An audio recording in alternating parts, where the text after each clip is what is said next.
ജീവിതം എന്ത് പഠിപ്പിച്ചു എന്ന് പറയുന്ന ഒരു പ്രസക്തമായ ചോദ്യമാണ്. ജീവിതം ഒരു വലിയ അനുഭവ പാഠങ്ങൾ നമുക്ക് ഉൾക്കൊള്ളാൻ പറ്റുന്ന ഒരു പരീക്ഷണശാലയാണ്. അവിടെ ഞാൻ മനസ്സിലാക്കിയത് കൊടുത്തത് തിരിച്ചു കിട്ടും, നല്ലത് കൊടുത്താൽ നല്ലത് തിരിച്ചു കിട്ടും.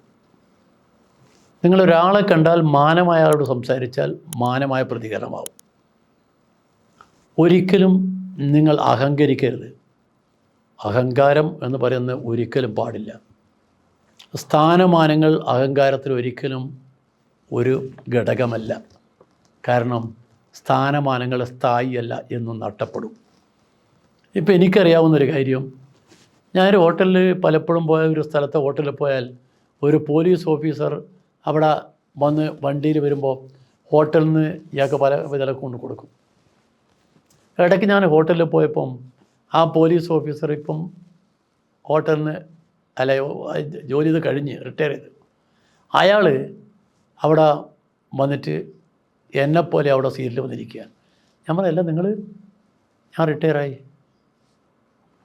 അന്ന് ആജ്ഞാപിച്ച് നടന്ന ആൾ ഇപ്പോൾ വന്നിട്ട് ഇവനെ കാത്തു നിൽക്കുക ചായ കിട്ടാൻ.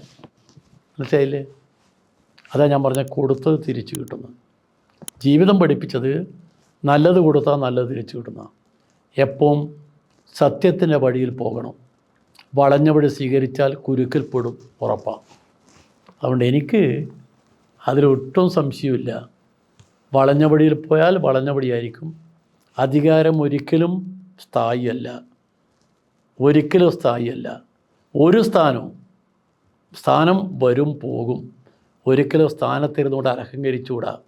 ആ കാര്യം ആദ്യം മനസ്സിൽ വെക്കണം. അപ്പം നമ്മൾ പരമാവധി മനുഷ്യനോട് മനുഷ്യനായി പെരുമാറുക. വലിപ്പ ചെറുപ്പമില്ലാതെ മാനമായി എല്ലാവരോടും പെരുമാറുക.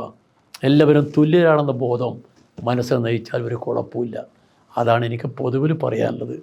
നമ്മൾ കാപട്യത്തിൻ്റെയും അന്യായത്തിൻ്റെയും വഴിയിൽ പോവാതെ നേരിൻ്റെ വഴിയിൽ പോയാൽ നമുക്ക് മാനമായി ജീവിക്കാം.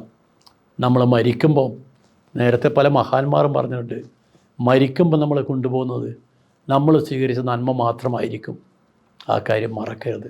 പറയാൻ